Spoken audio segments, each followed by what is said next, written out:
Oi, pessoal, bom dia. Bom dia. Bom Ótimo. dia. Bom dia, gente. Bom dia. Bom dia. Bom dia. Não sei se essa é a primeira aula do semestre para alguns de vocês. Afinal de contas, o semestre começou ontem, né? Pode ser que não tenha, de repente, alguém se matriculado em alguma cadeira da quarta-feira. Então, para alguns que seja assim, essa é a nossa primeira aula do semestre. Para mim também é, né? Porque eu não dou aula na quarta-feira. Bem, pessoal, deixa eu primeiro me apresentar. O meu nome é José Carlos Moreira da Silva Filho. Eu sou professor dessa disciplina junto com vocês, a turma 159, a disciplina de Criminologia e Controle Social. Eu sou professor da PUC desde 2010. Antes disso, eu era professor da Unicinos. Fui professor do programa de pós-graduação em Direito de 2003 a 2010. E agora, na PUC, eu estou no programa de pós-graduação em Ciências Criminais, né, que é bem apropriado aqui para o tema da nossa disciplina. O nosso programa de Ciências Criminais, ele tem mestrado, tem doutorado, tem grupos de pesquisa que são abertos aos estudantes de graduação. A mesma coisa acontece com o programa de pós-graduação em Direito. Isso é vamos dizer assim, é um privilégio que todos nós temos por estarmos na PUC, na Escola de Direito. A Escola de Direito ela tem 2 programas de pós-graduação na área do direito, né? Os 2 muito bem avaliados, com mestrado e com doutorado. Isso é muito bom também para vocês que estão na graduação. Não só pelo fato de terem professores e professoras que estão pesquisando temas de ponta nas mais diferentes áreas do direito e que, claro, vão trazer isso para as suas aulas, vão também constituir grupos de pesquisa, de investigação, dos quais vocês podem participar, vão também orientar bolsistas de iniciação científica, né? Talvez vocês não saibam, eu acredito que talvez tenha um grupo de colegas aqui que sejam calouros, né? Embora essa disciplina esteja situada, se não me engano, no segundo semestre, eventualmente também ela recebe calouros, né? Mas é legal, então, que vocês saibam já desde o primeiro dia de aula que, assim como nós temos estágios, né, para atuar no âmbito da magistratura, ou seja, juízes, juízas, né, do Ministério Público, promotores, promotoras, escritórios de advocacia, entre outras possibilidades, nós também temos uma espécie de estágio para pessoas que querem se aprofundar na carreira acadêmica, que querem dar aula, que querem pesquisar. E esse estágio se chama iniciação científica. Existem órgãos que estimulam, que apoiam. Infelizmente, não são muitas as bolsas, mas elas existem. CNPq, FAPERGS e a própria PUC também. Então, por isso que é muito bom ter 2 programas de pós-graduação. Tá? Bem, além de ser professor da disciplina de Criminologia e Controle Social, eu também sou professor da disciplina de Teoria Geral do Direito, que no novo currículo está sendo chamada de Teoria do Direito. Tá? Pode ser até que tenham colegas, alunos e alunas aqui que façam essa disciplina comigo até. Eu estou oferecendo essa disciplina nesse semestre na segunda e na terça-feira de manhã. Talvez até tenham algumas pessoas. Tá? Seria o equivalente ao que em muitos outros cursos de direito o pessoal chama de introdução ao direito. Tá? E eu também estou dando aula no novo curso de graduação que foi inaugurado esse semestre na PUC. Nós temos mais um curso de graduação, que é o de Relações Internacionais, que está sediado na Escola de Humanidades. E esse campo de conhecimento chamado Relações Internacionais, ele se serve de várias áreas distintas. E o direito é uma delas. Então, tem uma disciplina que se chama Fundamentos de Direito. E eu vou trabalhar essa disciplina também neste semestre. no curso de Relações Internacionais. Tá? Ao mesmo tempo, também leciono no doutorado em Ciências Criminais, nesse semestre. E isso, assim, para falar um pouquinho para vocês da minha atuação acadêmica. A minha formação, eu tenho mestrado em Direito, Teoria e Filosofia do Direito, pela Universidade Federal de Santa Catarina. Fiz a minha graduação em Direito na UNB, Universidade de Brasília, né? Ou seja, eu não sou gaúcho nato, eu sou naturalizado, vamos dizer assim, né? Nasci em São Paulo, mas eu fui criado em Brasília, mas tenho família materna toda aqui do Rio Grande do Sul. E acabei vindo para aqui nos anos 90, porque eu tinha emprego e tinha lugar para morar, então eu vim para cá, né, em Porto Alegre. E já estou aqui há mais tempo do que eu já tive em qualquer outra cidade na minha vida. Tá? Bem, fiz meu doutorado na Federal do Paraná, em Direito das Relações Sociais, e no ano passado eu estive no primeiro semestre na Universidade de Barcelona fazendo pós-doutorado, mas na nossa área aqui, tá? Principalmente a criminologia. Tá? Apesar da pandemia, eu fui para Barcelona, fiquei em Barcelona, fiquei lá, fui em janeiro e a pandemia começou em março do ano passado. Apesar disso, deu para aproveitar bastante tanto o doutorado quanto a cidade e o país, né? Porque lá fizeram tudo direitinho, né? Não foi esse negacionismo que está, infelizmente, agora tomando conta, né, de boa parte aí das pessoas e das autoridades. Então, lá foi possível, depois da primeira quarentena, haver uma oferta de atividades e questões com uma desescalada, né? A gente pode, então, aproveitar um pouco. Bem, voltei em julho e estou aqui já no segundo semestre nesse formato de aulas remotas.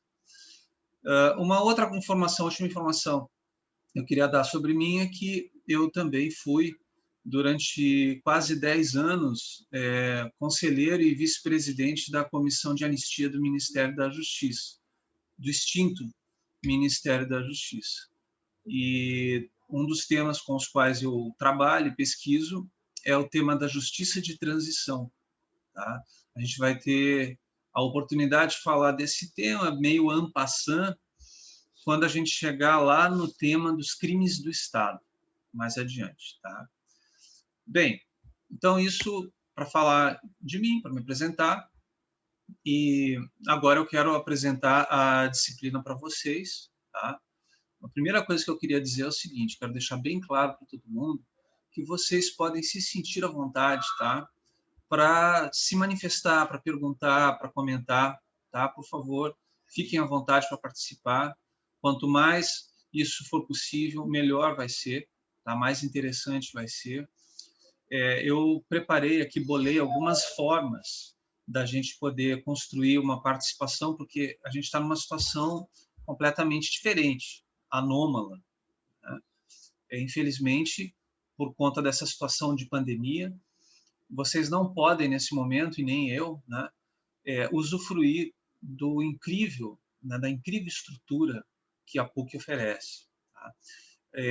Vocês até podem, a gente pode um pouco. Se vocês, por exemplo, precisarem ir à biblioteca, a biblioteca tem funcionamento de plantão, vocês podem ir lá, agendam, e vocês podem retirar livros e entregar livros. Podem pelo menos ter uma ideia do que é a estrutura da PUC, onde funciona a nossa escola de direito, todos os equipamentos e as coisas que tem, inclusive para a área de convivência, que é o que mais nós estamos sentindo falta agora, né? Um espaço de convivência presencial, porque, a minha opinião, né? Sem dúvida, esse esquema de aula remota, via Zoom, via Teams, Google Meeting e tal, é interessante no sentido de que nos permite utilizar alguns recursos que na aula presencial a gente não pode, ou ainda não desenvolveu muito, né? Então, o ser humano é um pouco acomodado às vezes, e não é diferente com professores e professoras que já estão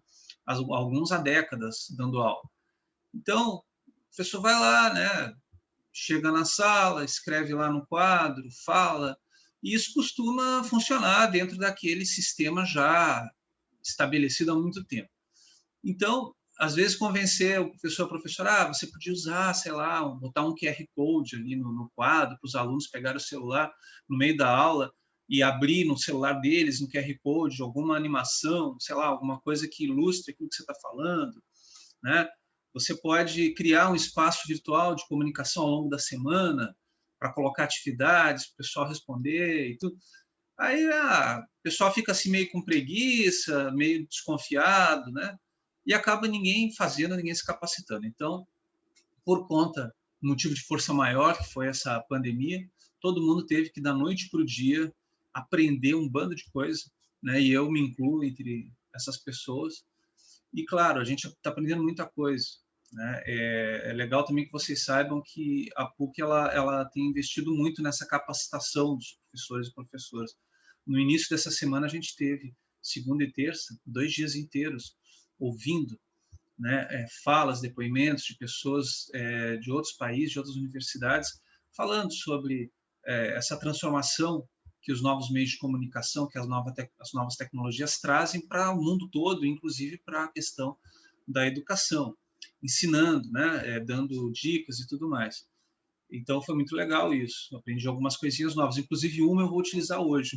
Uma que eu aprendi nas falas de terça, né? Já achei legal a ideia.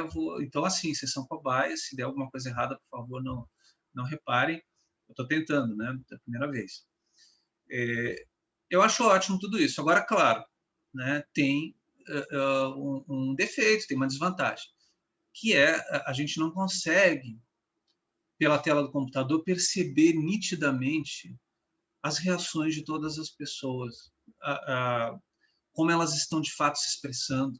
É muito diferente você estar vendo, né, um aluno, uma aluna falar ou se movimentar, um professor ou a professora também, né? É engraçado, a gente fica olhando para a nossa própria cara aqui no computador, né? Na aula não tem isso, não tem um espelho lá para ficar olhando a minha própria cara. Alguns estudiosos estão dizendo que isso tem causado certo cansaço adicional. A gente, sem perceber, né, de uma maneira quase que automática, a gente faz um esforço a mais para poder interpretar as expressões das pessoas, as reações das pessoas. Enfim, sem dúvida que a aula presencial tem coisas importantes e vantagens que o meio virtual não tem. Na minha opinião, o principal é a convivência, né? É a possibilidade de a gente estar com as outras pessoas, a gente poder dialogar, conversar, né? Quantas vezes, depois da aula, o pessoal sai e tem um ou outro aluno, uma ou outra aluna que, além de querer perguntar alguma coisa da matéria, tem algum problema, alguma coisa pessoal que, de repente, está atrapalhando o desempenho, e eu sempre tive a abertura para conversar sobre essas coisas também, né? E já tive várias situações legais, bacanas, que inclusive ajudaram no rendimento de conversa, né? De poder estar ali à disposição. Já nesse sistema é um tanto quanto diferente, mas vamos fazer o melhor possível, né? E para isso eu dependo também, claro, da participação de todas e de todos aqui, para a gente poder fazer um bom trabalho, tá? São poucos encontros que a gente tem, não dá para fazer muita coisa, né? Mas eu procurei organizar. Então, essa aula de hoje, gente, é uma aula, tá, que vai trazer algumas informações básicas, estruturais do funcionamento da disciplina, do semestre, tá? E eu já vou querer fazer um teste com vocês, né? A gente vai ter uma coisa engraçada. É uma primeira aula, já vai ter prova, né, na primeira aula. Mas calma, não vai valer nota, tá?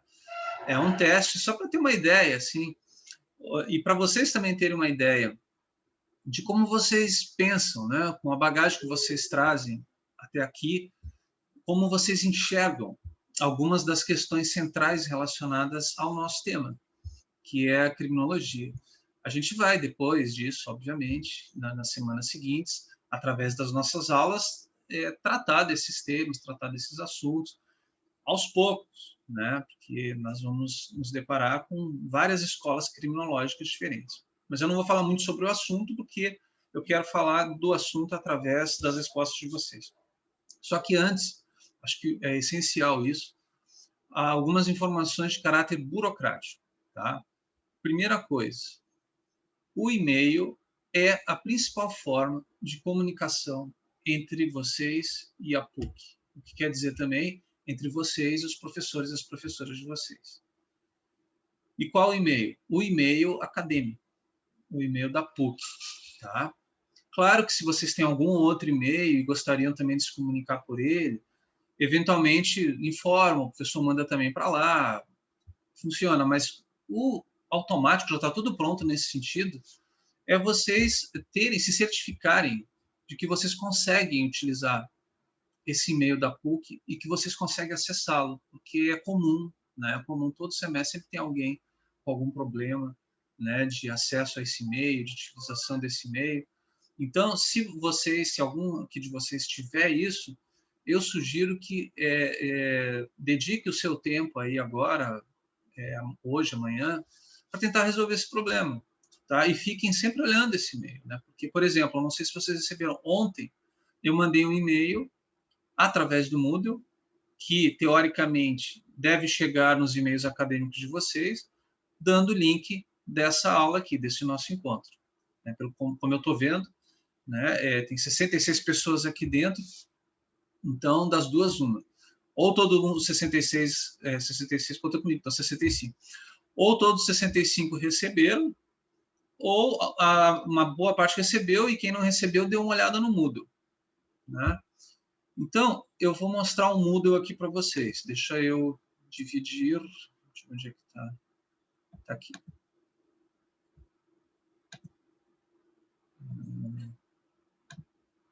Só um pouquinho, fica essa janela aparecendo aqui. Tá. Espera só um pouco, vou parar de dividir. Tá, agora eu vou botar no Moodle. Aí sim, vocês vão conseguir ver.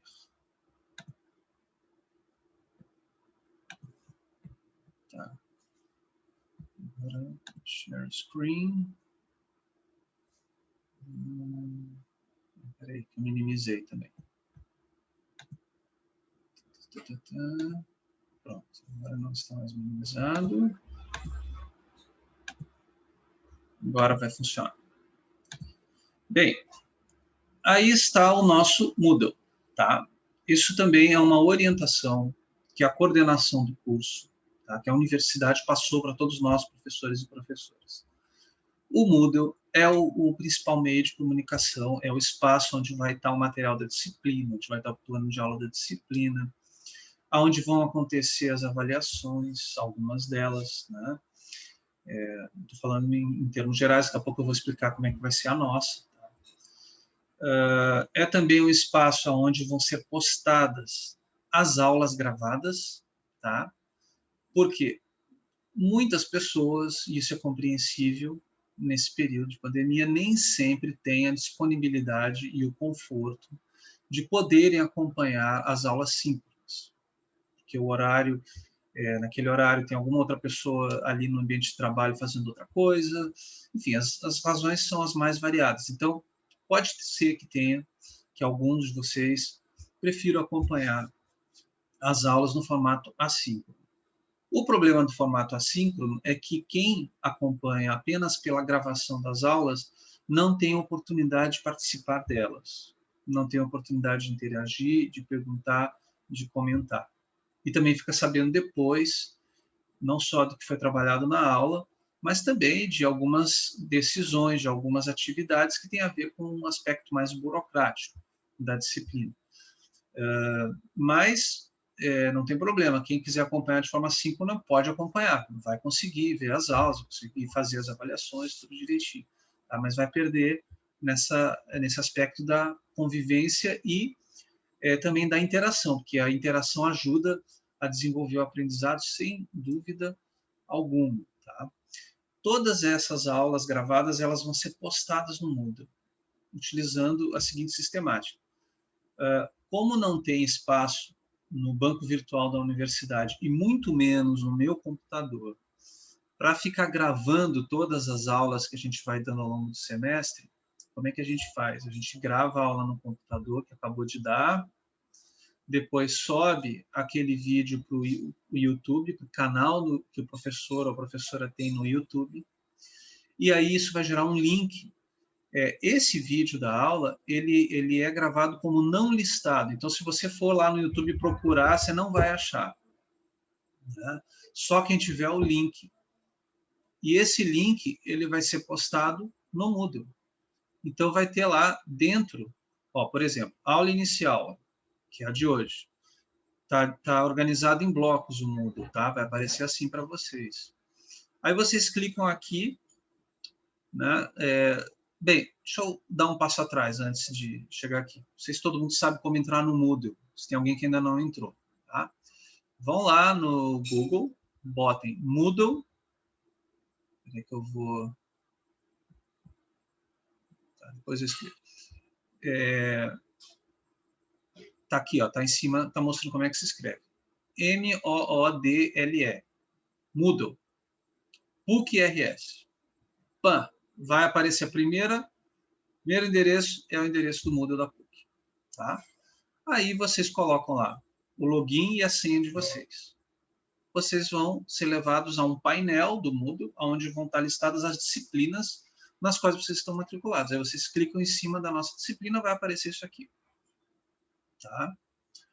Então, aula inicial. Eu organizei o nosso Moodle por data, para facilitar ainda mais a vida de vocês. E também, dentro de cada uma dessas datas, que estão divididas em blocos, eu coloquei o link de acesso à aula. É sempre o mesmo, porque o Zoom ele tem uma funcionalidade que talvez outras plataformas provavelmente também têm, que é de você marcar aquela reunião como uma reunião recorrente, ou seja, acontece toda semana, por exemplo. Você também pode estabelecer qual é a periodicidade. Nesse caso é toda semana. E aí você diz até quando acontece. E aí ele reserva essas datas.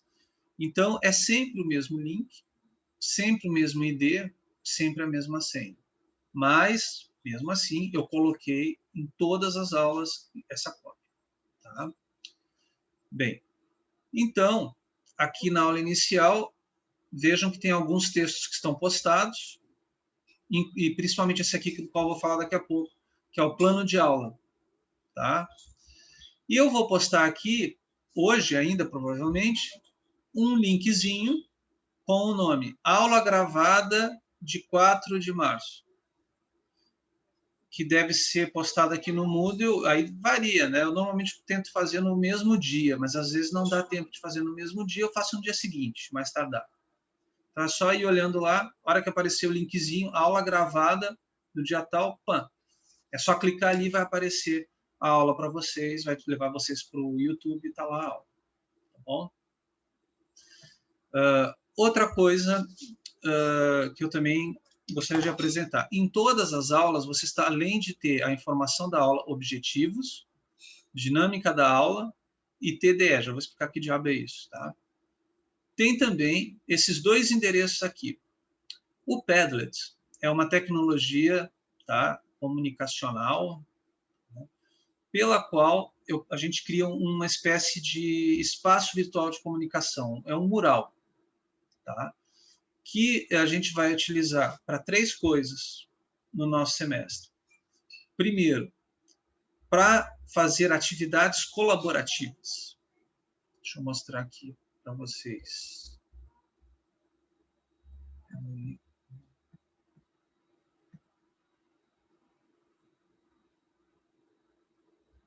Eu queria saber como é que faz para sumir com essa barra aqui em cima. Não, acho que não faz. Tá. Então, peraí. Tá, daqui a pouco eu mostro o Padlet, tá? Antes de mostrar o Padlet, dizer mais ou menos o que ele é, eu mostro. É um mural no qual eu vou colocar atividades que tem a ver com a próxima aula, tá?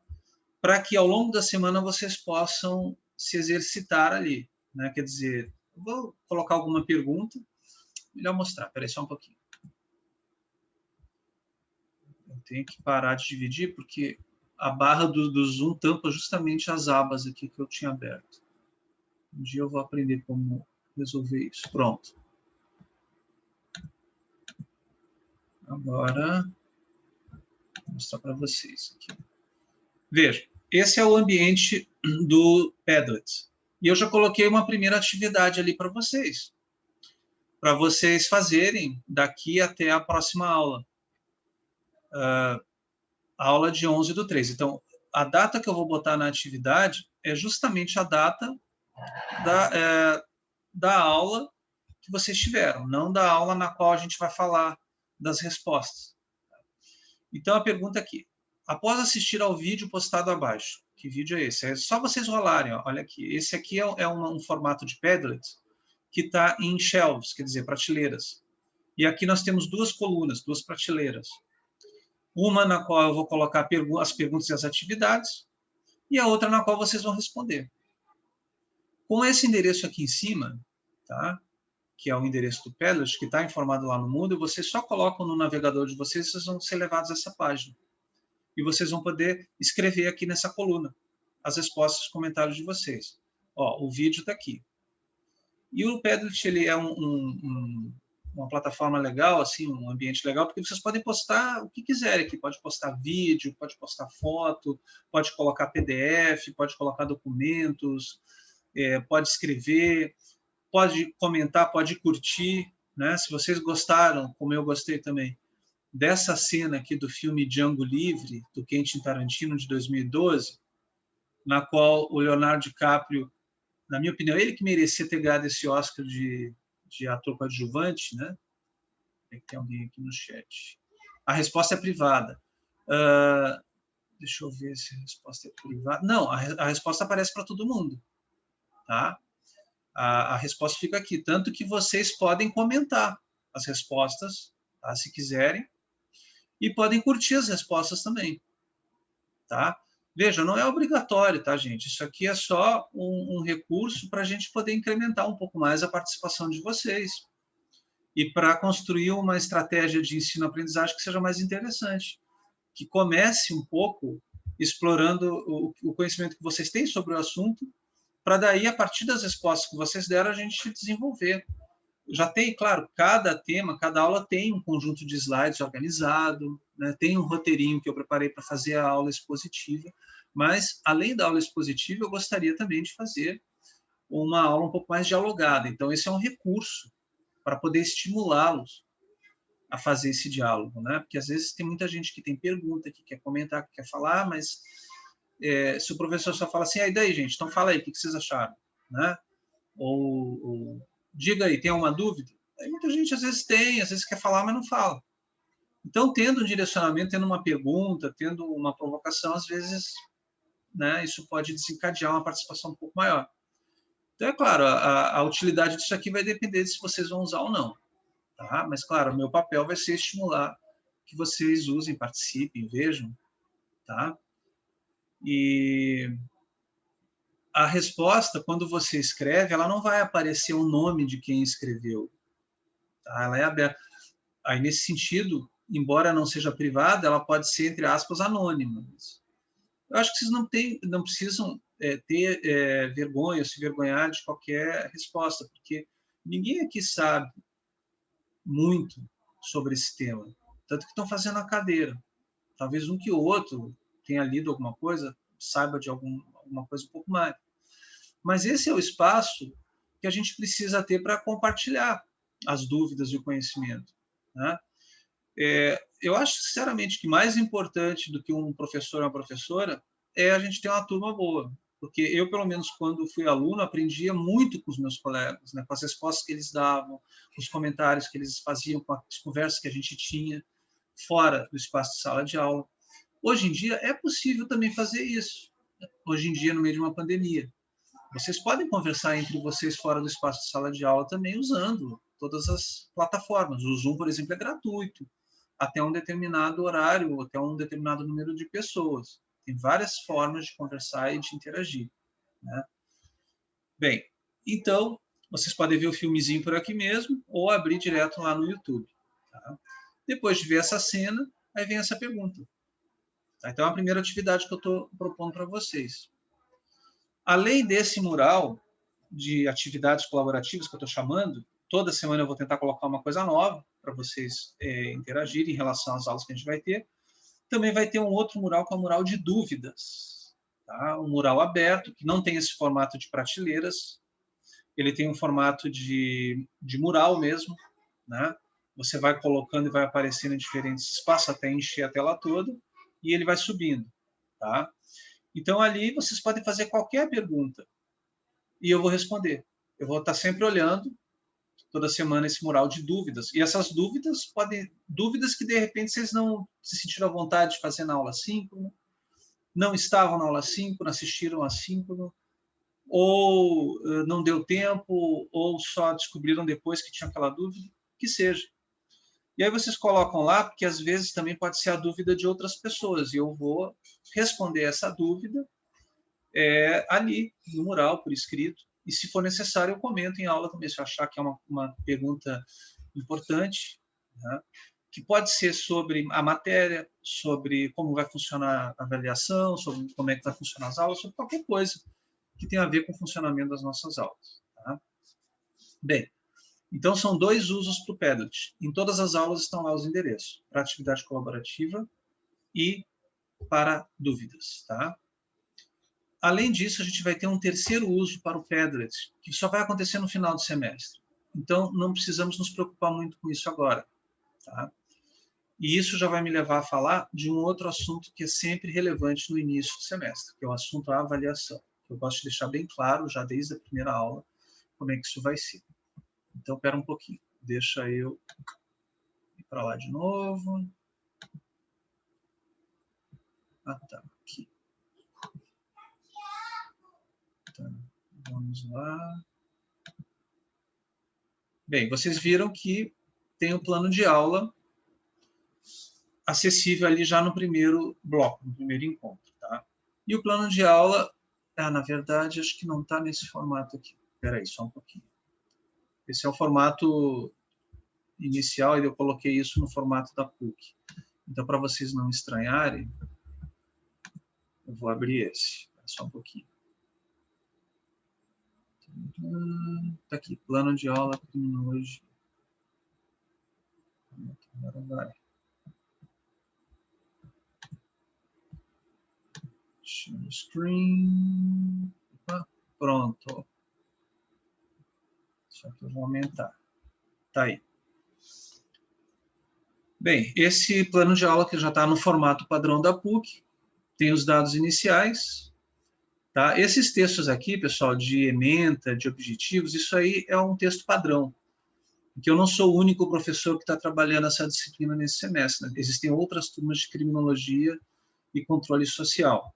Inclusive, não sei se vocês sabem, não, provavelmente não, mas essa disciplina ela é oferecida na língua inglesa também, na PUC. E, coincidentemente, sou eu o responsável por desenvolver. Eu tive a oportunidade de desenvolvê-la uma única vez, porque foi no segundo semestre de 2019 que me chamaram para essa incumbência, então eu dei essa aula de Criminology and Social Control no segundo semestre de 2019, foi uma experiência interessantíssima, né?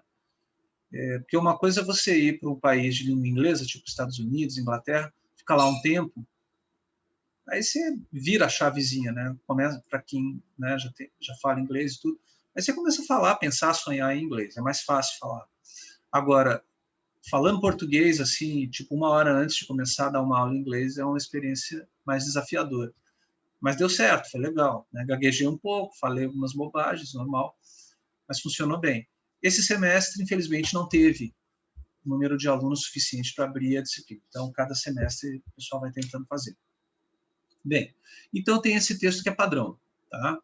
Isso aqui também, né? Qual é a contribuição da disciplina para o perfil de egresso? É uma coisa padrão, tem em todas as disciplinas, aí marca aqui com o xizinho, aquela que acha que a disciplina vai trabalhar mais intensamente. Esse conteúdo aqui também é um conteúdo padrão, tá? E eu vou dizer para vocês, impossível de ser trabalhado em uma disciplina de 2 créditos. Quando muito, a gente consegue trabalhar essa primeira parte aqui, e um pouco da segunda, mas tratar de tudo isso aqui não dá. Né? Realmente é inviável, vocês vão ver. Bem, a ideia é que isso aqui fique como uma espécie de catálogo, de menu, né? os professores escolherem, não vou falar disso, mas vou falar daquilo, vou trabalhar mais com essa escola, menos com aquela, mais com esse assunto, menos com aquele assunto. E aí fica, claro, dentro da autonomia acadêmica de cada professor. Bem, os procedimentos metodológicos, eu coloquei aqui algumas coisas que eu pretendo fazer, que é usar o Padlet. Na verdade, o Mentimeter eu não vou usar com vocês, pelo menos eu não me lembro de ter planejado isso, mas o Padlet sim. Aqui sim, aqui entra a parte específica, né, da nossa disciplina conduzida aqui por mim. Procedimentos e critérios de avaliação, está tudo aqui. E o cronograma, está tudo aqui também. Ó, desde a primeira aula, 4 de março, até a última aula, no dia 15 de julho, que é, na verdade, G2, a prova de G2. Tá? Tá aqui. Isso está no Moodle também. O Moodle, esse plano de aula é um documento que vocês vão ter para poderem se orientar, é uma espécie de mapa da disciplina, tá? Vocês vão poder olhar cada dia. E esses dias estão também no Moodle. O Moodle está organizado exatamente por essas datas. E clicando lá em cada uma das datas no Moodle, vocês vão ver esse textinho aqui e o material, tá? E aqui é um esclarecimento, né? O material, ele não vai estar presente especificamente em cada uma das aulas, porque a gente, alguns, né? Alguns não vão estar, outros vão. Bem, daqui a pouco eu falo desse assunto, bibliografia, para não atravessar as coisas. Vamos falar da avaliação. Tá. Primeiro, não sei se todo mundo sabe como é que funciona a avaliação na PUC. De repente, tu pode ter algum calor aqui. Então, rapidinho. G1. O que é o G1? G1 é a nota do semestre. Por que chama G1? Porque às vezes a gente pensa, G1 vai ter uma nota 2, então... G1 porque tem o G2, é por isso. O G2 é uma prova de recuperação. Tá? Se você, ao longo de todo o semestre, não conseguiu alcançar a média, mas teve uma nota mínima que te habilita a recuperar essa nota do G1, você tem direito a fazer o G2. G2 normalmente é uma prova, uma avaliação que tem a ver com todo o tema do semestre, tá? E que é a última coisa que acontece na disciplina, tendo lá um prazo específico para o aluno responder e entregar. Para você poder fazer o G2, você tem que ter no mínimo 4 no G1. Tá? Tem que ter pelo menos a nota 4. Então, se você tirou 3 no G1, já está reprovado. Não pode fazer o G2. Tem que ter pelo menos o 4. E se você tirou de 7 ou acima de 7, você não precisa fazer o G2. Você está dentro da média. A média é 7. Tá? Se eventualmente você tirou uma nota acima de 7, mas quer melhorar a nota, vai fazer o G2 para melhorar a nota, isso é melhor consultar cada professor e cada professora. Porque vai que você faz a prova de G2 e erra tudo. Né? Eu não faço reformatio impejus, conceito jurídico. Né? Tipo, o cara vai lá recorrer e aí ainda fica numa situação pior do que estava antes de querer recorrer. Quanto vale a prova questionária? Tá, calma, já vou chegar lá. O pessoal já leu aqui. Só explicando rapidinho como é que funciona esse sistema de avaliação na PUC. Então, é isso, tá? G1, normalmente, quando é aula presencial, o professor faz várias formas de avaliação. Eu, por exemplo, fazia 2 provas e 3 trabalhos. Só que agora, como a gente está nessa situação de ensino remoto, a orientação que foi passada para todos os professores e professoras é de não exagerar com a atividade de avaliação. E fazer 2. E necessariamente, aí já respondendo a pergunta, quanto vai valer uma coisa e outra, necessariamente o que nos foi passado é que a primeira prova vale 40% da nota e a segunda prova ou atividade, que seja, vale 60%. Então, quais vão ser essas 2 formas de avaliação que eu estou propondo aqui para nós? A prova questionário e o trabalho em grupo. A prova questionário, então, está escrito aqui, ó, só vocês lerem. A prova questionário valerá 4 pontos. Tá? O que é isso, prova questionário? é uma ferramenta que tem no Moodle, chamada questionário. O que você faz? Você cria um banco de questões, tá? Que podem ser dissertativas, múltipla escolha ou verdadeiro ou falso. Eu fiz no semestre passado, funcionou super bem. Como é que eu fiz? Era uma questão dissertativa, 3 de múltipla escolha, 4 verdadeiro ou falso. A prova era isso. A questão dissertativa, e eu procurei fazer isso também com as questões de múltipla escolha de verdadeiro ou falso, eu evitei que fossem questões de mero decoreba ou conceito. Até porque não adianta muito, né? Se você vai perguntar conceito, né? Uma prova que você pode fazer em casa, tem 3 dias para responder, vai lá e olha e escreve, até muda um pouco a palavra aqui outra vez. Não vai contribuir para nada. Então, eu costumo fazer assim, eu coloco um caso, né, que peça a interpretação de vocês, uma situação atual, presente, para vocês escreverem sobre ela. Claro, sempre tendo a ver com os conceitos que a gente trabalhou até aquele momento. Tá? Então, no semestre passado, a orientação dada era para dar 7 dias de tempo, mas isso, na experiência tida, revelou-se um tempo exagerado. Tá? Então, agora, a orientação que foi passada para todos os professores e professoras é até 3 dias. Então, no dia 6 de maio, que é uma aula que a gente vai ter, né, dia 6 de maio, que vai ser também uma quinta-feira, né? Isso mesmo, quinta-feira.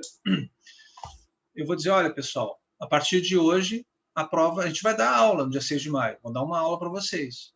Tá? Até porque a gente tem pouco tempo, não dá para desperdiçar. Então, eu vou dizer, olha, a partir de agora está aberta a prova. Depois da aula, vocês podem começar a fazer. E aí vocês vão ter até o dia 9 de maio para responder. Você faz o banco de dados de questões, sei lá, eu coloco 5 questões dissertativas. Aí, na hora que você abrir o questionário no Moodle, o sistema vai sortear uma dessas questões, uma das 5 questões que vai aparecer para você. Então, as provas não vão ser iguais.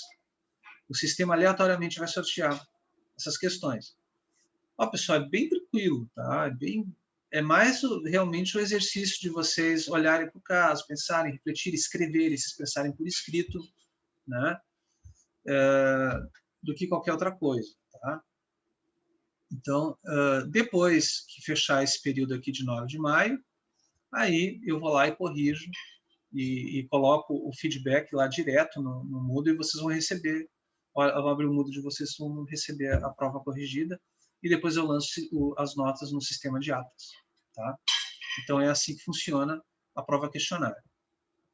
Já, então, é só uma pergunta assim, cada aleatório. Não, é uma só. Vocês só vão responder, por exemplo, uma pergunta dissertativa. E essa pergunta vai ser retirada do banco de dados. Então, vai ser uma daquelas 5. É isso. Tá bom, Luísa? Bem, continuando aqui. Trabalho em grupo. Eu não vou explicar muito agora, porque ainda falta. Nós, mais ou menos na época em que a gente tiver encerrado essa prova questionário, ou seja, na aula seguinte, até deixa eu ver aqui se é isso mesmo, vamos olhar. 6 de maio, aí está aqui, aula 13 de maio, isso mesmo, dia 13 de maio, é uma aula na qual eu vou comentar a prova com vocês, tá? Comentários específicos serão feitos individualmente pelo Moodle, diretamente nos questionários respondidos, e eu vou também, essa é uma aula dedicada à organização dos trabalhos em grupo. Aí eu vou dedicar a aula inteira para explicar a vocês como é que vai funcionar e a gente vai orientar a formação dos grupos. Tá? Bem, é uma turma grande, tem 65 alunos, a gente vai dividir de uma maneira proporcional. Tá? Então, a gente vai ter, né, 65, né, 8 grupos.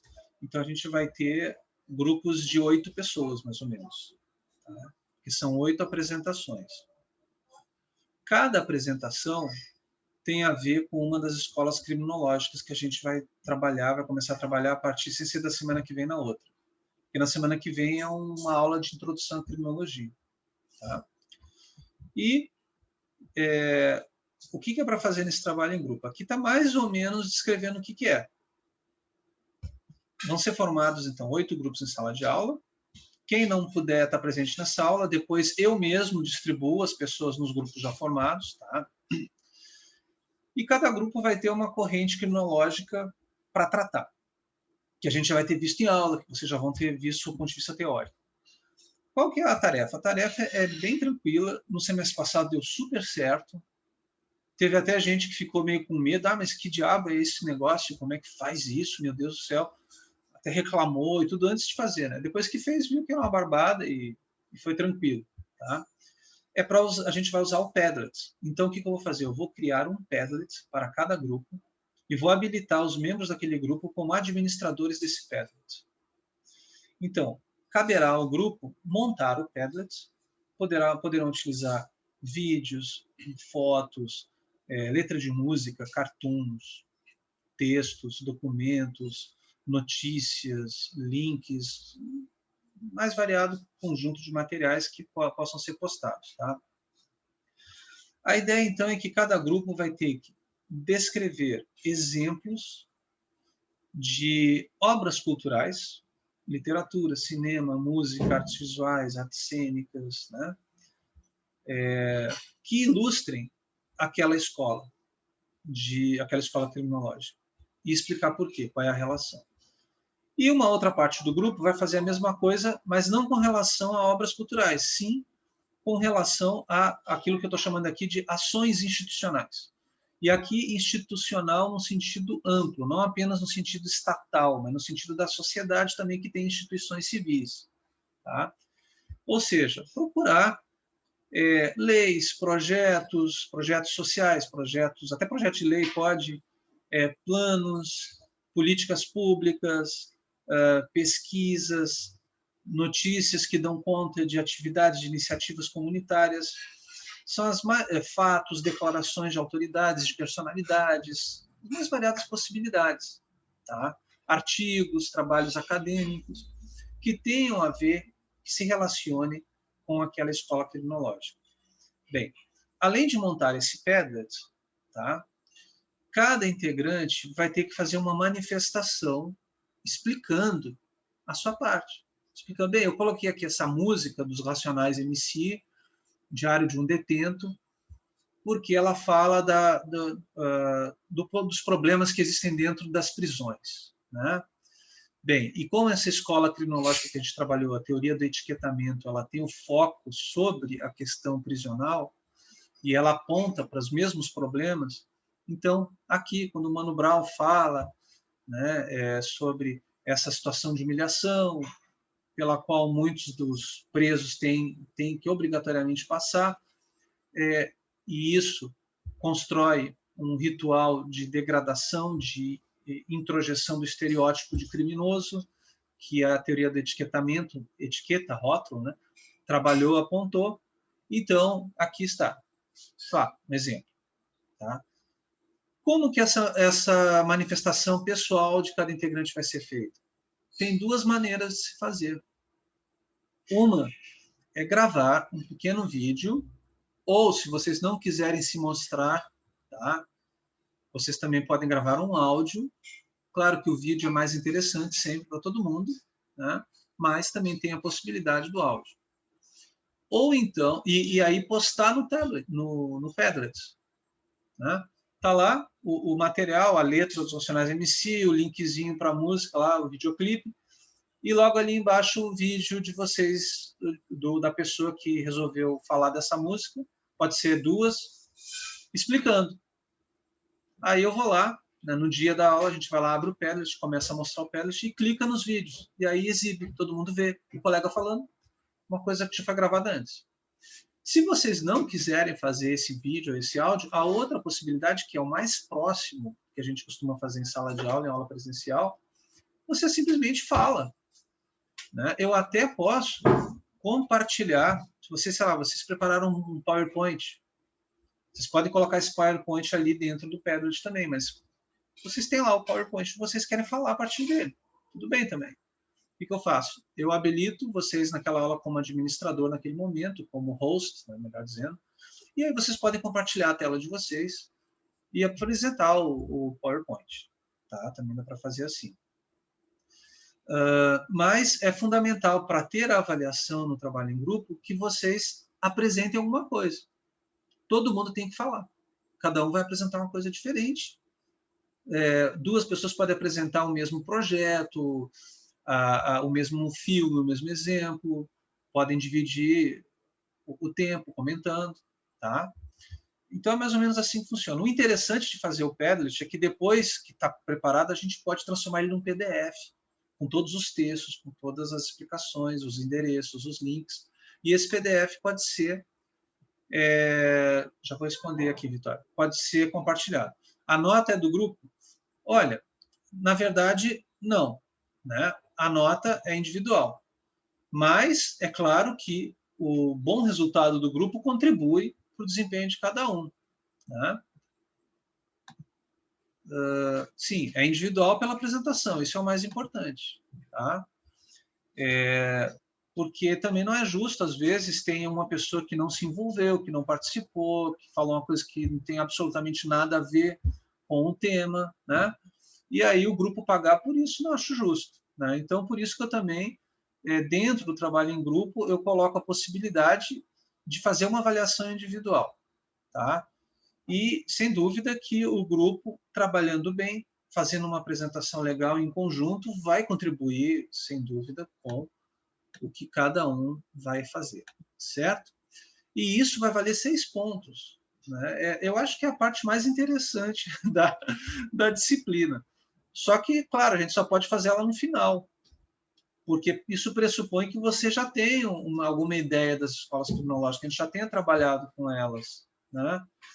Então, a gente está um pouco cansado quando chega lá no final, mas, como é início de ano, a gente pode puxar um gás adicional para fazer, porque é legal, porque aqui vocês têm espaço para autoria, para criatividade, né, para se manifestar, e assim a gente aprende mais. Né?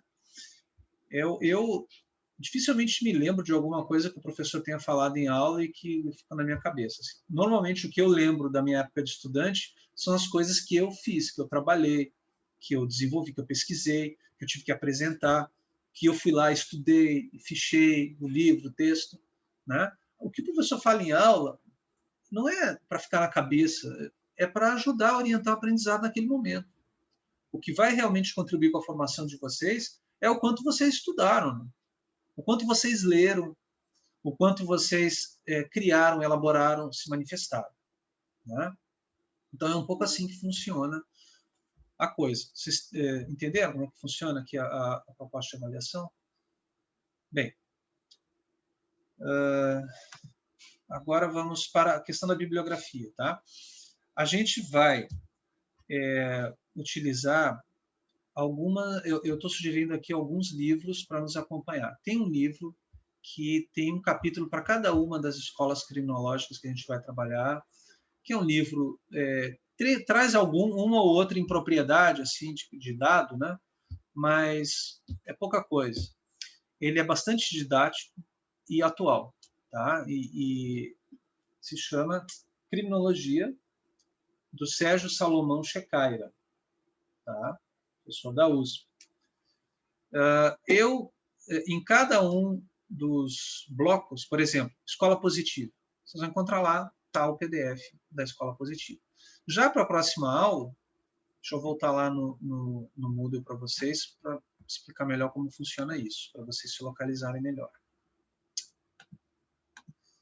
Olha, o que é o ideal? O ideal para mim é que vocês consigam ler antes da aula.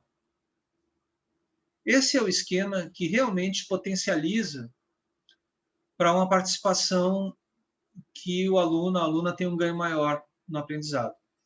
Antes da aula, você já ocupar a cabeça, antes da aula expositiva, né, você vai apresentar os temas, você já ocupar a cabeça com aquele assunto. Lendo o texto até é melhor. Esse é o sistema de aula de mestrado e doutorado. O professor vai lá, olha, semana que vem a gente vai trabalhar esse livro aqui. Aí todo mundo tem que ler o livro. Chega lá na aula, em vez do professor ficar falando, ele abre, fala, e aí, o que vocês acharam do livro? Aí cada um vai comentando, vai apresentando, vai falando, E o professor, lá no final da aula, costura os comentários de todo mundo. É assim que funciona a aula de mestrado e doutorado. Tá? Aqui, até pelo tamanho da turma, pelo pouco tempo, não dá para fazer isso. Que alguns vão falar e a maioria não vai falar. Tá? Então, como o tempo é curto, a gente vai ter que, sem dúvida, recorrer, em grande parte, a aulas expositivas. Mas essas aulas expositivas, vocês podem interromper a qualquer momento e fazer perguntas. E eu vou procurar agregar outras formas de participação em alguns momentos, como, por exemplo, esse trabalho em grupo que a gente vai fazer no final. Aí vocês é que vão falar, eu vou costurar no final, vai ser um pouco parecido com isso. O nome do autor é Sérgio Salomão Checaira. Tá? Não precisa ser a edição do ano, é que eu boto lá o ano do meu livro. Né? Mas, pessoal, está tudo no Moodle, tá? Eu copiei para vocês os capítulos, tá? E coloquei lá. Tá? Se vocês quiserem comprar o livro, ótimo, tanto melhor. Mas para procurar facilitar e evitar que vocês saiam de casa, né, para contribuir com o necessário isolamento social, ainda mais agora nesse período de intensificação e de novas cepas rodando por aí, sem que se faça muita coisa a respeito. Então, o que a gente pode fazer é se cuidar, né? Evitar aglomeração, usar máscara sempre, lavar sempre a mão, você já sabe como é que funciona. Bem, além do livro do Checaira, e por exemplo, a próxima aula, a gente já tem um texto lá postado. Tá? Deixa eu ver aqui, vamos olhar. Tá deixa eu ver se está no Moodle. Tá. Então, espera aí. Vamos mais uma vez voltar aqui.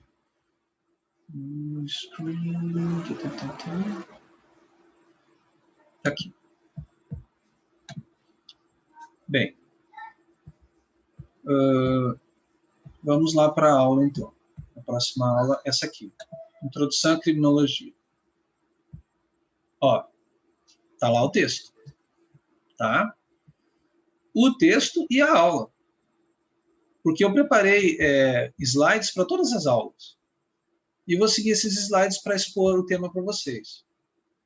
Então tá aqui, já está pronto. Porque como eu tive que fazer para o semestre passado, eu estou aproveitando para esse. Eventualmente eu posso revisar uma que outra coisa, mas a base está ali colocada e já está aqui disponível. Então, o texto está aqui. Base da aula que vem. Se vocês quiserem, vocês podem ler o texto. E quando for a aula, vocês já vão ter lido. E talvez as perguntas e as dúvidas fiquem mais bem elaboradas. Mas se vocês não conseguirem, porque tem outras disciplinas, porque tem outros problemas para resolver, né, a gente está tendo um novo tipo, uma nova forma de divisão do tempo, né? Então, tudo bem. Né? Assistam a aula, tentem ler quando conseguir. O fato é o seguinte, quanto mais vocês conseguirem ler os textos, em qualquer aula, em qualquer disciplina, mais vocês vão aprender. Não só o assunto, mas uma habilidade, pessoal, que é fundamental para quem quer se formar em uma área de ciências humanas e ciências sociais. No nosso caso, ciências sociais aplicadas. E mais ainda, para quem quer se formar em direito. Você já sabe que a palavra é um instrumento fundamental para todas as profissões de direito. Juiz, advogado, promotor, procurador, professor, delegado, todas. Tanto a palavra falada, oralizada, quanto a palavra escrita. E como é que a gente aprende a escrever bem um texto? Para depois escrever bem uma petição, escrever bem uma sentença, escrever bem um artigo acadêmico, um artigo científico, um texto que vai sair no Conjuro, vai sair num site comentando alguma das barbaridades que andam acontecendo no cenário jurídico nos últimos tempos. Né? Como é que a gente vai fazer isso? A gente só tem um jeito. Ler. Né? Lendo, a gente aprimora o vocabulário, a gente se expressa melhor, né? A gente aguça e adestra o raciocínio. E no campo do direito também existe um tipo de raciocínio próprio desse campo, dessa área, e assim como das ciências sociais, e a gente consegue aprender a transitar. Isso é o mais importante. Mais importante do que saber conteúdos, conceitos, é entender como é que eles operam, como a gente discute, como a gente trabalha com eles. é aprender esse raciocínio, é desenvolver essas habilidades, essas capacidades. Alguns têm mais facilidade, outros têm menos, mas para poder melhorar ou chegar num nível mínimo de qualidade nisso, só tem um caminho: praticar. Então, muita gente diz, isso é teoria, teoria. Mas teoria, para a gente poder chegar perto da teoria, a gente precisa de uma prática. E a teoria nos ensina uma prática. E uma prática que vai ser importante na atividade que a gente normalmente chama de prática. Você vai lá fazer uma petição, tem um caso, um cliente, tem que escrever bem a petição. Tem que saber se expressar para argumentar bem. E isso não é da noite para o dia que a gente aprende. A gente tem que exercitar. Por isso que eu gosto de fazer pelo menos alguma questão dissertativa, para ter a possibilidade de exercitar isso. Tá? E a leitura está aqui. Por isso, assim, olha, eu não vou ficar cobrando de vocês se fizeram ou não fizeram a leitura. Mas eu quero tornar o mais fácil, o mais acessível possível para que vocês façam. E façam no tempo certo para poder otimizar o aproveitamento da disciplina. Esse é o meu papel. Né? E dizer para vocês o que eu acho que é melhor mesmo para vocês aprenderem. Ler antes e ver a aula depois. Isso é o melhor, é o ideal. Tá? Bem, então está aqui. Agora, deixa eu ver se eu falei de tudo. Bibliografia, ainda não falei de toda a bibliografia. Tem também, eu coloquei alguns textos desse outro livro, tá? Que é um novo manual básico de criminologia, do Carlos Alberto Elbert, que é um argentino. Foi traduzido pelo nosso querido colega, professor Ney Fayette Júnior, que também leciona essa disciplina. Aliás, ele tem uma turma agora, no próximo horário. Tá? Alguns textos daqui eu digitalizei e coloquei no Moodle para vocês também. Tá? Vocês vão vendo em cada um dos temas os textos que são relativos. Vocês viram lá no Moodle, eu não vou voltar lá de novo, tá? Mas vocês viram que na primeira aula, no bloco da primeira aula, tem lá 2 PDFs inteiros para vocês olharem de obras em inglês. Vejam, aqui é só para complementar. Caso vocês queiram, porque eu vou trazer para as minhas aulas expositivas algumas coisas que vêm dessas obras. Ó, esse aqui é o livro do professor Wayne Morrison. Eu não tenho o original dele, isso aqui é cópia, tá? Se chama Theoretical Criminology, From Modernity to Postmodernism. É um livro assim muito fantástico, né? De ponta mesmo, sobre criminologia. O professor Wayne Morrison teve na PUC em 2017, no seminário que a gente organizou de Ciências Criminais, né? O Congresso Internacional de Ciências Criminais, que tem todo ano. E algumas coisas, algumas ideias dele desse livro eu vou trabalhar. E quando isso acontecer, eu vou fazer referência a vocês. Se vocês quiserem olhar o livro, está lá, à disposição. Além desse, tem uma obra que eu coloquei lá, que é uma obra de referência, no sentido não de que é a melhor obra da área, mas no sentido de que é uma obra de consulta, como é um dicionário. Tá? Se chama 50 Key Thinkers in Criminology. Tá? São verbetes. São 50 autores da criminologia, dentre eles todos os que a gente vai trabalhar, e cada um deles tem um verbete escrito por alguém da área. São pessoas, autores diferentes. Tá? Aí, sei lá, por exemplo, Cesare Lombroso, né, um dos ícones da escola positiva ou escola italiana, um médico, né, que ficava medindo o crânio das pessoas para tentar identificar o perfil nato de criminoso. Tem aqui um verbete sobre ele. Então, eu vou trabalhar também com algumas informações que vêm desse livro. Tá? E eu quero que vocês tenham acesso, se quiserem dar uma olhada, até para exercitar um pouquinho o inglês de vocês, fazer lá uma leitura em inglês. Mas eu não sei, eu aprendi inglês, mas aprendi, nunca, sei lá, não consigo falar direito, não consigo ler. Gente, tem que exercitar. Vocês aprenderam o mínimo de inglês, talvez uma que outra pessoa não tenha aprendido muito, tá? Mas mesmo assim, vale a pena enfiar a cara. Vai pegando o dicionário, vai olhando. Na segunda, terceira, quarta, quinta vez que vocês forem fazer isso, vai ser bem mais fácil. Daqui a pouco vocês estão lendo como se fosse português. Mesma coisa vale para o espanhol. E isso amplia os horizontes. Eu vi que fizeram uma pergunta aqui, o Pedro, né? Se esses textos são para ser lidos antes ou depois das aulas. Bem, eu acabei de explicar isso, vou explicar de novo, não tem problema. O ideal é ler antes, para ter um aproveitamento melhor. Porque daí, quando o professor vai falar, você já sabe do que ele está falando. Você já se situa, você eventualmente tem até perguntas que surgiram da leitura. E você vai ver lá se o professor vai endereçar essa pergunta ou não. E depois, na hora de perguntar, você vai fazer a pergunta de uma maneira muito mais precisa, vai se interessar mais pelo que está sendo falado, porque você leu sobre aquilo. Então, quando alguém está falando uma coisa que você tem algum conhecimento a respeito, a gente se interessa muito mais, né?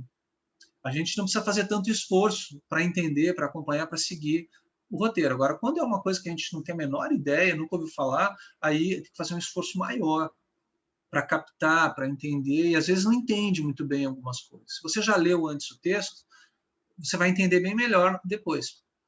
Isso é o ideal. Agora, não é obrigatório, tá?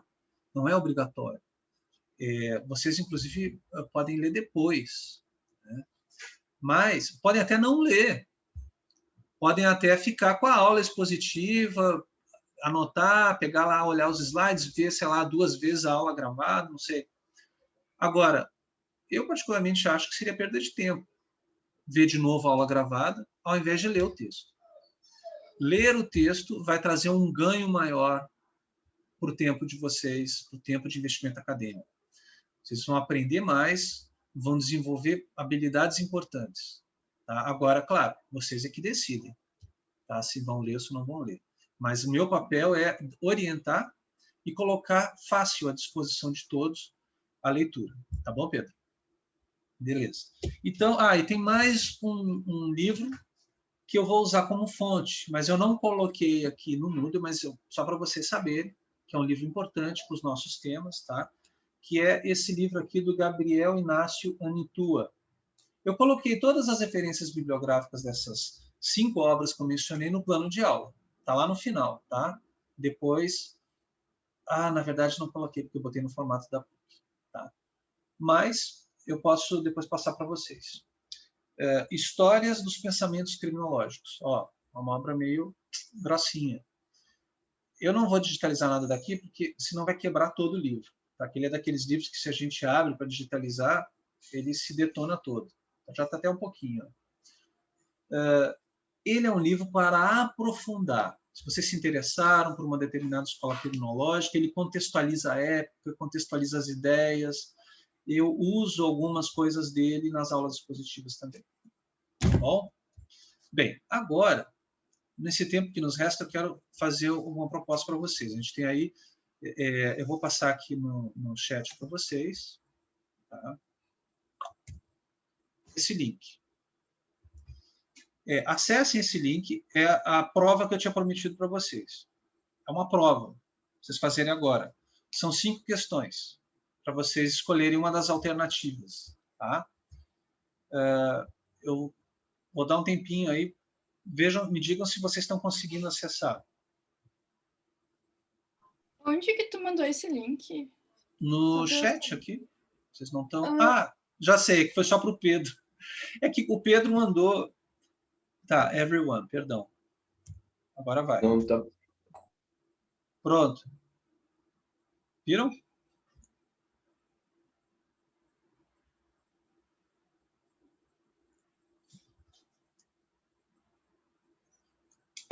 Ó, agora, vocês vão respondendo e as respostas vão aparecendo assim no formato de gráficos, né? Quantos por cento responderam a opção A, B, C, D ou E?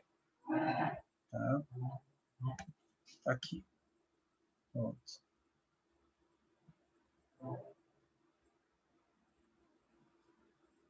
Para fazer rápido, vocês não precisam pensar demais. Tá? Com base no conhecimento que vocês têm, o que vocês acham?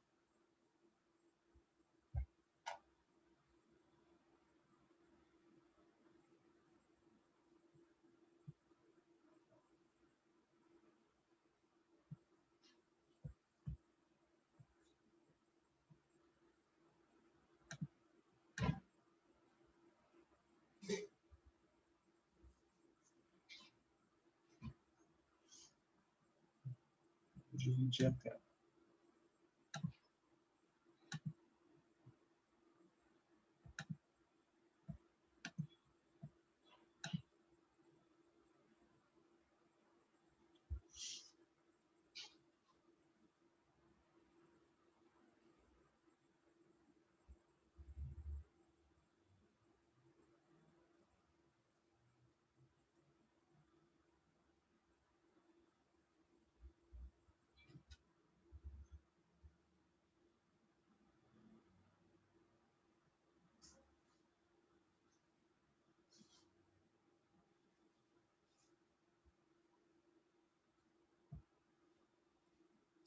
Ah, legal, já temos 16 respostas, 17.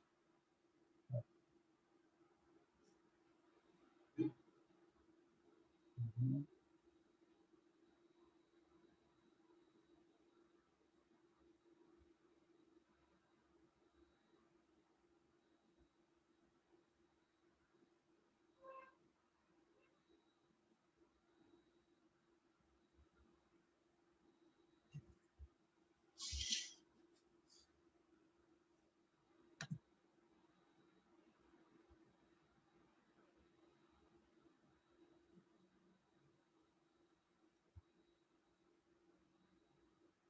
Legal, hein? Todo mundo respondendo, bacana.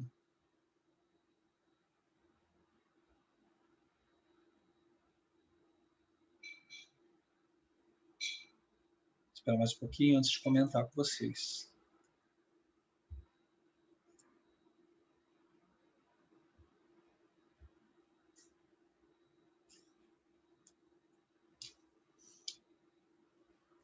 Olha, vamos comentar já a partir de agora. A gente tem 48 respostas. Pessoal que ainda não mandou, pode mandar também, 49 já. E a gente vai olhando.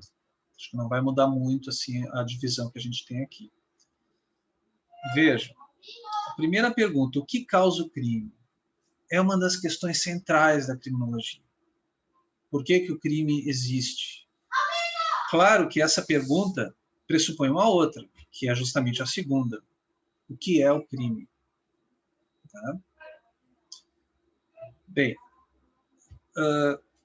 hoje em dia, a gente tem diferentes opiniões sobre essa questão. Por que eu falo opinião? O crime é um fenômeno social, a questão do crime, né? A questão criminológica. Assim como o direito também é. Mas, ao mesmo tempo que se trata de um fenômeno social, trata-se também, a gente pode estar falando tanto do fenômeno social, quanto a gente pode estar falando do conhecimento sobre esse fenômeno, de um conhecimento científico, que isso é o que nos ocupa mais aqui. A ciência do direito, ou a criminologia como disciplina científica. Essa é a nossa questão. O crime, ele não é nem um direito, eles não são objeto exclusivo de quem estuda cientificamente o fenômeno jurídico e de quem estuda cientificamente o fenômeno criminógeno. Né? Todo mundo tem uma ideia sobre essas coisas. Aliás, todo mundo, desde cedo, aprende na prática sobre isso. Né? Desde a mais tenra idade, os nossos pais, ou sei lá, as pessoas que nos criaram, com quem nós vamos convivendo, vão nos dizendo o que a gente pode e o que a gente não pode fazer. Isso está dentro do campo que a gente chama de ética. Ou seja, aquele campo que trata do nosso comportamento em sociedade, em relação uns aos outros. O que a gente pode e o que a gente não pode fazer. O direito se situa aí. A questão do crime também está relacionada com isso. Crime é uma pessoa que praticou. Alguém pratica um crime quando pratica uma conduta que é definida como tal. E, ao fazer isso, ela atrai para si algum tipo de sanção, algum tipo de punição, em princípio. E aí tem várias maneiras, vários entendimentos sobre como responder a isso. Bem, é claro que então todo mundo tem uma opinião sobre o que é o direito, sobre o que é o crime. Agora, além da opinião, tem o conhecimento científico sobre isso. E esse conhecimento científico, ele não foi se dando numa única direção ao longo da sua história, como a gente vai ter a oportunidade de ver. Tem teorias, que é diferente de opinião, né? Isso é muito importante no momento histórico que a gente vive hoje, porque as pessoas tendem a confundir opinião com conhecimento. Claro que a opinião que muitas pessoas têm, ela se baseia num conhecimento prático, um conhecimento que a gente tem com a nossa vida prática. Agora, esse conhecimento não é um conhecimento científico. A ciência, ela parte desse conhecimento e ela se volta para ele. mas ela não se confunde com ele. A teoria é o resultado da reflexão e da produção científica. É o resultado do estudo, da reflexão, da análise, da observação, da comparação. Para você poder construir uma teoria, você tem que lidar com os conceitos divergentes, você tem que lidar com teorias divergentes. Para propor uma nova teoria que explique melhor as coisas, você tem que enfrentar aquelas que existem, que vieram antes. E quem constrói uma teoria faz isso com base numa reflexão que tem base, que nos mais variados campos de conhecimento se estrutura em pilhas e pilhas de escritos e séculos de existência. Então, não dá para confundir isso com opinião. Né? Bem, é claro que a opinião é importante como start, como início, e até como chispa que dispara uma curiosidade. Então, a pessoa, sei lá, pode ter uma curiosidade na cabeça. Puxa, eu olho aqui para o horizonte e eu vejo as coisas, parece que é tudo reto. Será que essa impressão me leva a crer que a Terra seja plana? Né? Poxa, tem muita gente aí que está questionando isso e tal. Tá, isso é legal. Ter esse esforço de questionamento, ter essa curiosidade. Tá, então se eu tenho curiosidade, vou ler sobre o troço, né? Vou procurar estudar, vou procurar conhecer, ver as evidências existentes, ver os estudos produzidos, ver os livros a respeito, ver todos os argumentos. Né? Isso é diferente. Aí você vai produzir um juízo sobre essa questão. Agora, você simplesmente, com base no que tu está olhando, ou nesse conhecimento que não é muito rigoroso, dizer que é assim e acabou, aí é que é complicado. Né? E a gente está vivendo um pouco isso. Né?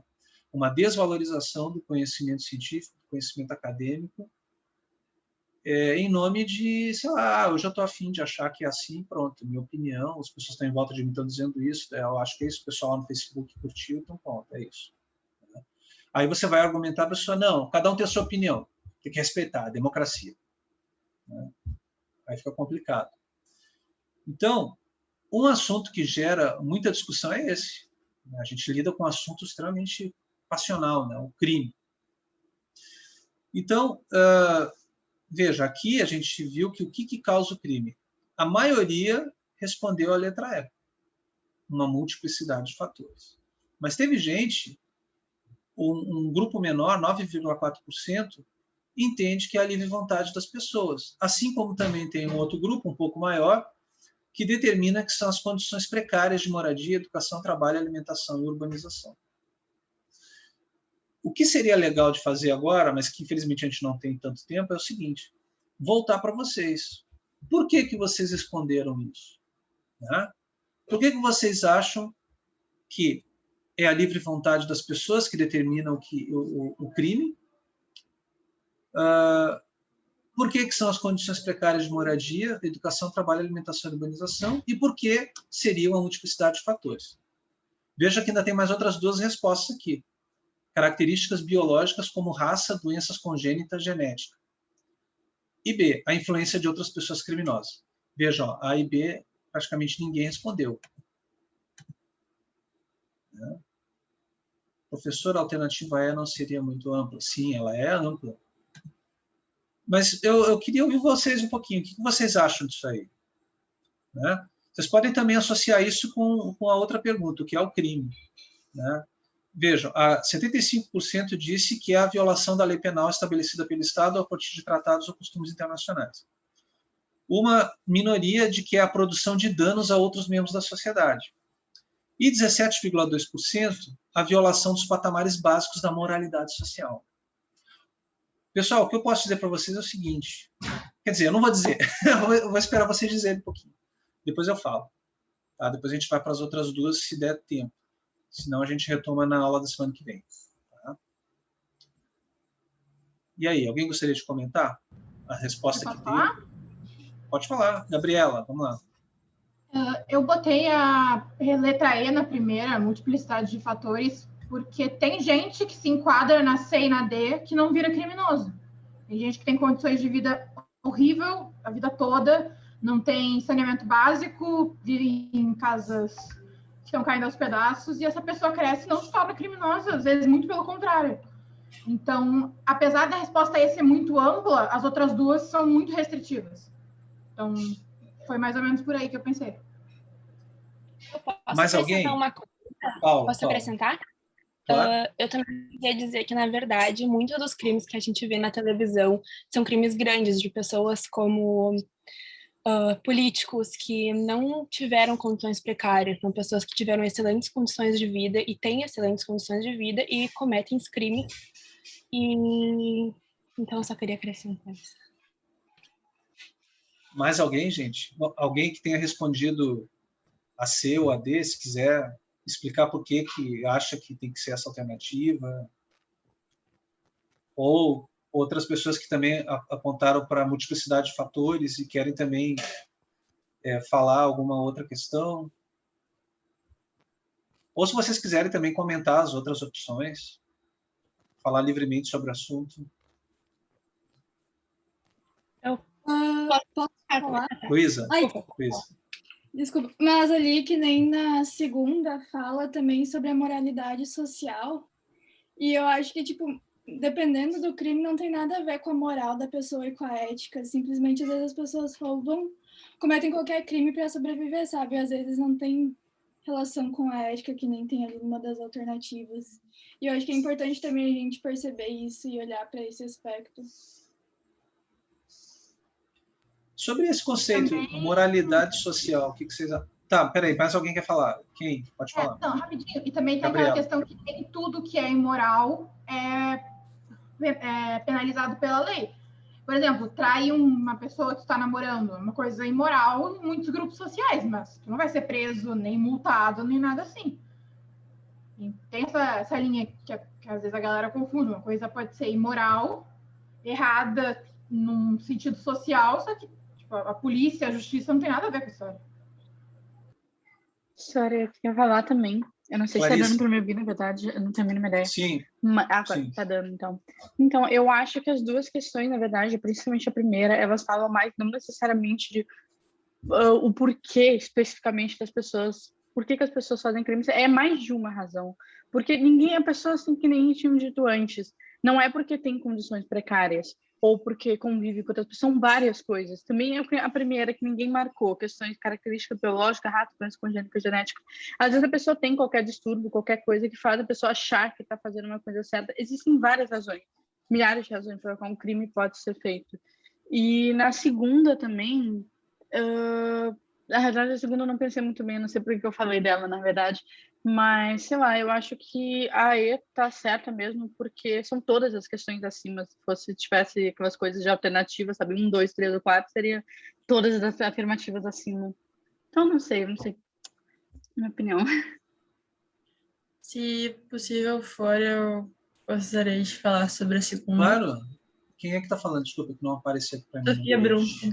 Sofia. Pode falar, Sofia. Eu marquei não lembro qual foi a letra. Eu marquei que foi a letra C. A livre vontade das pessoas. Sim. Não. Tô dizendo... Tá. A violação da lei penal, da segunda pergunta, né? O que é o crime. Sim.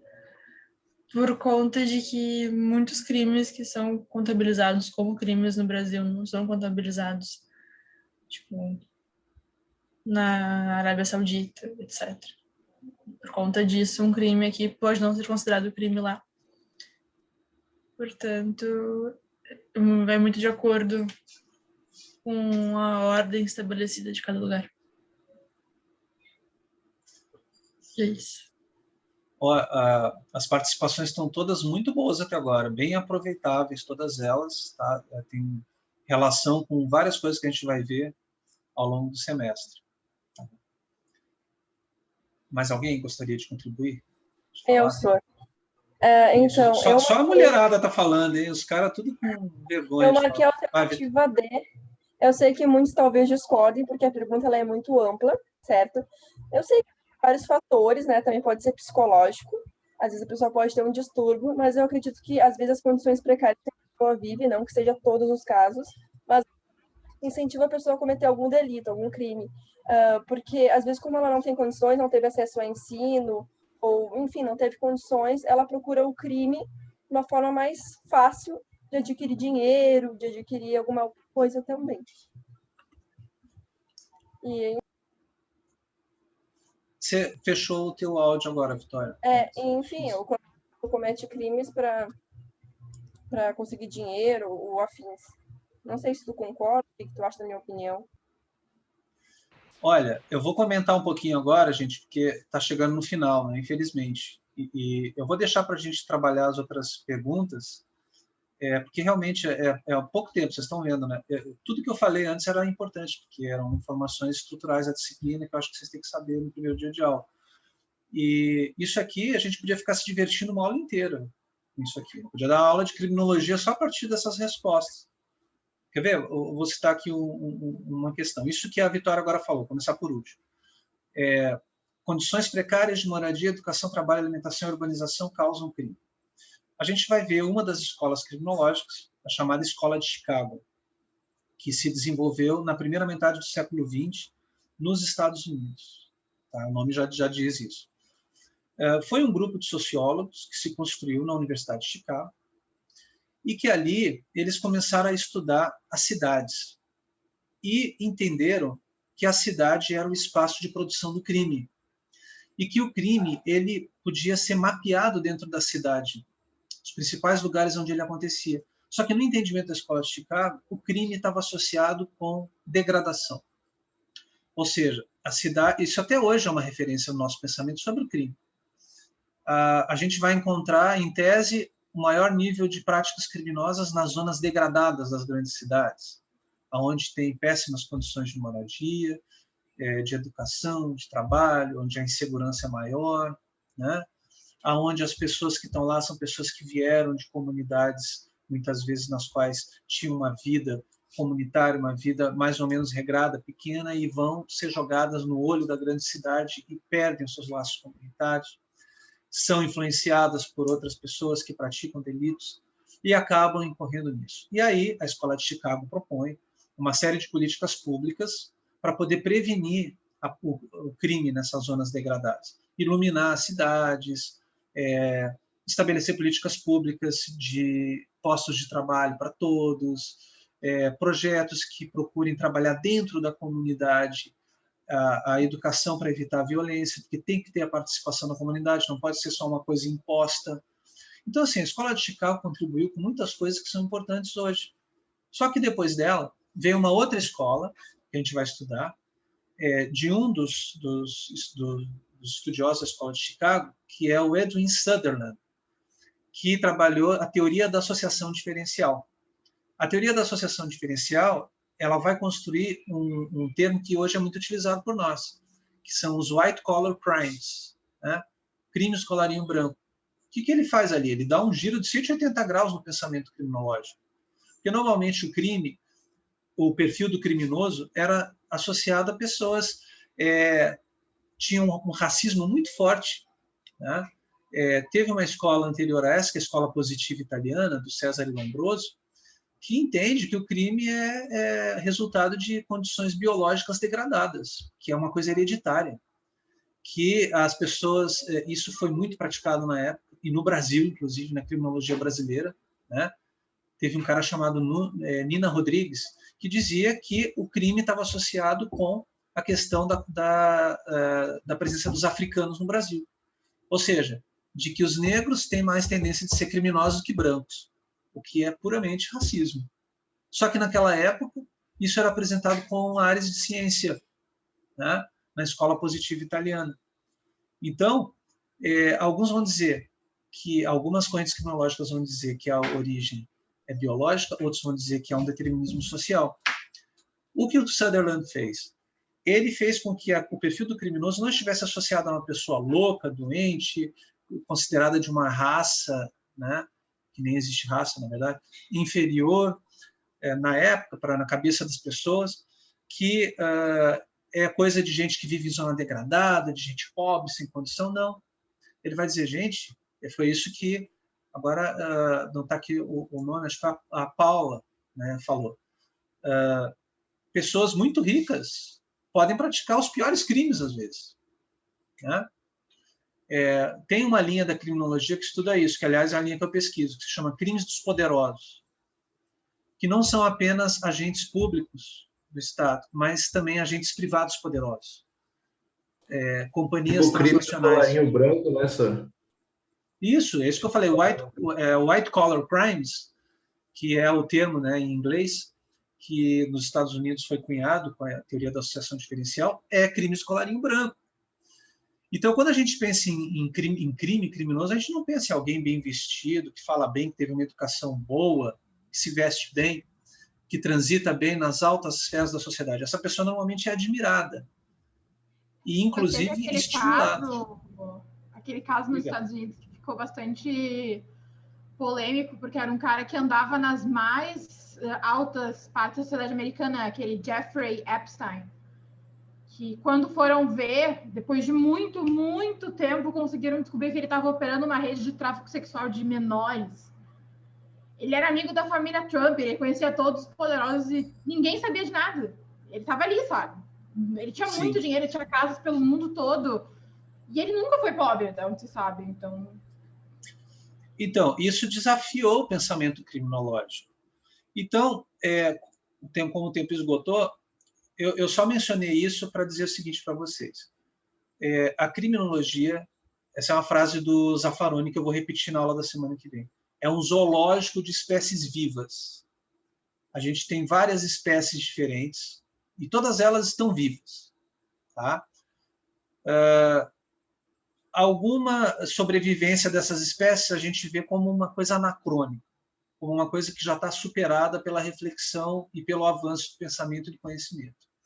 Outras são uma retomada daquela ideia de uma maneira mais elaborada. Por exemplo, a questão de você ter, e vocês mencionaram isso nas respostas de vocês, de você ter algum aspecto biológico envolvido na causação de um crime. Tem um campo hoje que é a neurocriminologia. A gente teve um evento de ciências criminais dedicado a isso. Agora, daí é você dizer que o que define a pessoa ter praticado um crime, ela ter um gene, isso, aquilo, ela ter uma característica fisiológica, ou, sei lá, alguma doença hereditária na família, e é isso que causa o crime, aí já é uma grande distância. Houve uma escola que disse isso, a gente vai ver em breve. Né? Mas não dá para dizer mais isso hoje. Agora, dá para você estudar qual é o impacto de questões neurológicas na prática de um crime. Assim como também existem crimes que vão estar mais associados a condições precárias, ao entorno, à influência de outras pessoas. Né? A teoria da associação diferencial trabalha com isso. E também o elemento da autonomia das pessoas, como bem falou a nossa colega ali, que tem pessoas que estão mergulhadas em condições degradadas, que têm uma condição biológica que pode levar, mas não praticam, e que tem um espaço de decisão, que nunca é absoluto, né? E que também influencia. Então, claro, aí estava bem visível, né, que é uma multiplicidade de fatores. Agora, dependendo da escola criminológica na qual você se posicione, você vai responder uma das alternativas anteriores, porque as escolas vão se focar mais num desses aspectos do que em outros. E é isso que a gente vai ver. Né? Da mesma forma, a definição sobre o que é o crime. Tá? A definição, um ponto importante aqui, só para finalizar, pessoal, desculpa passando aqui do tempo da aula, mas só para dizer o seguinte, o que vai definir o crime? Um senso de moralidade social ou a lei? O juiz lá que tem que decidir se a pessoa é culpada ou não da prática de um crime e botar essa pessoa na cadeia, por exemplo, uma pena de prisão para ela. Ele vai fundamentar essa decisão dele no quê? Na Bíblia? Na capacidade que ele, enquanto juiz ou magistrado, tem de decodificar a moralidade da sociedade? A gente tem que perguntar, existe uma moralidade da sociedade? A sociedade, o que ela é? Uma coisa homogênea? Ela tem apenas um único conjunto de valores defendido? Né? Então, são perguntas interessantes para a gente fazer. Né? E, na dúvida se há ou se não há, e na dificuldade de identificar, teve escolas criminológicas que se basearam nisso. nessa ideia de uma moralidade social, como a gente vai ver na teoria da anomia. Vamos dizer que o patamar que a gente conseguiu chegar civilizatório em relação ao crime está associado à letra C. Mas mesmo a letra C se revela às vezes insuficiente. Quando hoje essa linha criminológica de crime dos poderosos pensa nisso. Pessoas muito poderosas que têm o poder de intervir na produção de normas e na seleção do sistema punitivo do sistema penal. Né? E que, no entanto, produzem danos à sociedade, mas danos de grande magnitude. Danos ambientais e tudo. Né? Bem, qual seria a solução para trabalhar com isso? Vamos definir isso como crime? Estabelece uma punição de prisão? Não. Né? Mas que tipo de reação a sociedade tem que ter para lidar com esses danos de grande magnitude? É um assunto da criminologia? Não é? Então vejam que todas as respostas já tiveram em algum momento espaço dentro da reflexão criminológica e continuam tendo. Mas o acúmulo de conhecimento ao qual nós chegamos vai apontar para o fato de que uma dessas respostas é, vamos dizer assim, mais fortalecida. Né? É um patamar mínimo que a gente tem para definir o que é crime, é o que está na lei. Né? Isso vocês já devem ter visto em algum lugar em direito penal. Não há crime sem lei anterior que o defina, nem pena sem prévia combinação legal. Porque senão, né, a autoridade que tem o poder de decidir, ela vai ter um poder muito maior na mão e um poder despótico, né? Porque as pessoas vão estar sujeitas a serem consideradas criminosas sem ter um parâmetro objetivo mínimo para definir o que é crime. Né? Vai depender sei lá, da boa vontade do juiz ou da juíza de dizer se você é uma pessoa perigosa ou não. Isso já acontece, na verdade. Já acontece. Mas vamos deixar essa discussão para o nosso próximo encontro, porque agora já passamos aqui do tempo. A gente fala depois, então, da pena de prisão, sobre o que é a criminologia e o objeto de estudo da criminologia. São dois temas que a gente vai, esses dois últimos aqui, endereçar. Vamos falar um pouquinho da pena de prisão, mas vamos falar mais disso na teoria do etiquetamento. Bem, gente, é isso. Tá? É um prazer conhecer vocês. Aos poucos a gente vai se conhecendo um pouco melhor dentro das possibilidades virtuais. Tá? E em breve eu vou postar essa aula gravada lá no Moodle para todos nós. Ok? Um bom dia, boa aula para vocês aí que vocês vão ter. Tá? Alguém pode pôr o link do chat do grupo da turma. Tá? Bem, vocês conversam aí, tá? E abração. Valeu, um abraço. Tchau, Sor. Tchau, tchau. Tchau, Sor. Tchau, obrigada. Valeu. Sora, eu tenho uma dúvida. Oi. Puxa, ainda bem que você falou, estava quase fechando o encontro. Diga. Desculpa. Eu só não entendi se é para ler essa primeira parte, então, para a próxima aula do livro Criminologia. Tá, eu vou falar de novo a mesma coisa. Sem problema nenhum. Laura, é o seguinte, se você quiser ler, vai ser bom para você.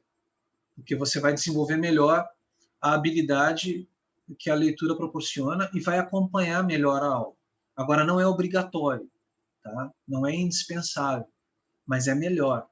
É isso. É um conselho que eu dou é que se sempre vocês tenham condições, leiam o texto relativo à aula da semana seguinte antes. O proveito vai ser maior. É isso. Tá, obrigada, Sora. Nada.